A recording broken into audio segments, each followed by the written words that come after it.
Good morning, all of you. Good morning, sir. How are you? I'm fine, sir.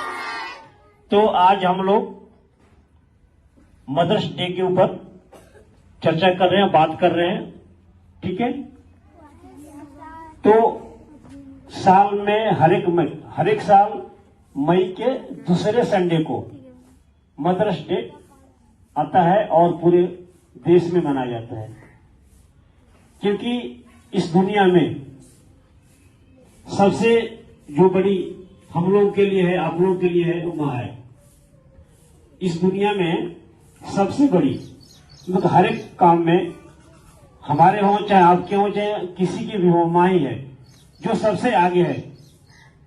अगर माँ ना होती तो हम लोग नहीं होते। और माँ का बलिदान आपने देखा है बिच्छू को, बिच्छू समझते बिच्छू क्या होती है? एक बिच्छू ऐसा जानवर है जो भी वो बच्चे पैदा करते हैं ना बिच्छू, तो उसके जो भी बच्चे होते हैं ना अपने माँ को खा जाते हैं। और वो माँ ऐसी कुछ नहीं बोलती है, उनके पास ही रहेगी और तड़प के मर जाती है अपने बच्चों को जिंदा रखने के लिए। हर एक बिच्छू का ये एक माँ का त्याग देख सकते हैं कि बच्चों को बड़ा करने के लिए अपने को कुर्बान कर देती है। आपने सुना था कभी बिच्छू के बारे में कि वो अपने बच्चों को बड़ा करने के लिए, उनको पालन पोषण के लिए, बड़ा करने के लिए अपने आप को कुर्बान कर देती है। ऐसी होती है माँ। तो हर एक जो भी है, हम लोग जो भी है, अपने माँ का कदर करना चाहिए और उनकी रिस्पेक्ट करना चाहिए। बट ऐसा नहीं होता है। किसी कवि ने लिखा है कि एक विधवा माँ थी, उसके 2 बच्चे थे। एक विधवा माँ थी, उनके 2 बच्चे थे। जो बच्चे बड़े हो गए तो आपस में डिवाइड हो गए, बंटवारा कर लिया उन्होंने। और उन्होंने बंटवारा कर लिया कि 15 दिन मैं खाना खिलाऊंगा, 15 दिन आप खाना खिलाना। पहला बच्चा 15 दिन खिलाएगा, दूसरा 15 दिन। तो इसका मतलब कि 30 दिन हुआ।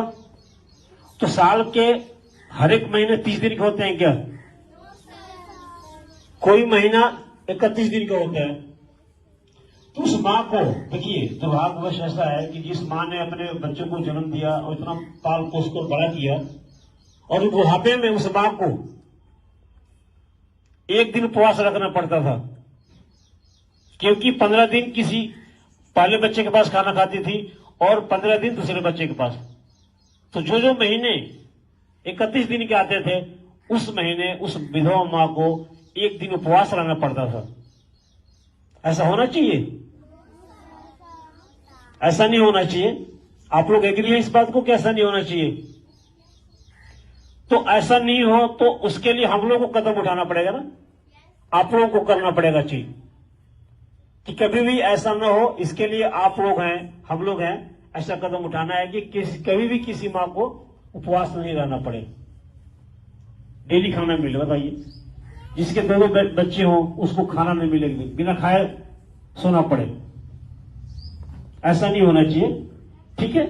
तो कहने का मतलब यह है कि आप लोग भी इस चीज का ध्यान रखना है और रिस्पेक्ट करना है।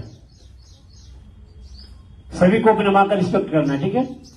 तो उसके लिए क्या करेंगे आप लोग? तो पहला काम यह है कि कभी भी उनसे ऊंची आवाज में बात न करें, पहला काम। और दूसरा काम यह है कि उनकी हर एक बात को माने, जो भी कहें उसको मानिए। जो काम तो कर सकते हैं ना, जो आपके हाथ में है, जो आपके हाथ में है कि उनको कभी भी ऊंची आवाज में बात न करें। दूसरा है कि उनकी हर एक बात को माने। और तीसरा काम एक और कर सकते हैं, जो आपके हाथ में है, उनके लिए कुछ बनकर दिखाएं। उनके लिए इतना मेहनत करें, कुछ बनकर दिखाएं, ताकि उनको खुशी मिले कि हमने अच्छा काम किया है, हमने पढ़ाया लिखाया। तो ऐसा काम करना है, दिन रात एक करके खूब मेहनत कीजिए। तो सभी आज से ये ध्यान रखें इस बात को, कुछ करके दिखाना है अपने पेरेंट्स के लिए, ठीक है। Thank you.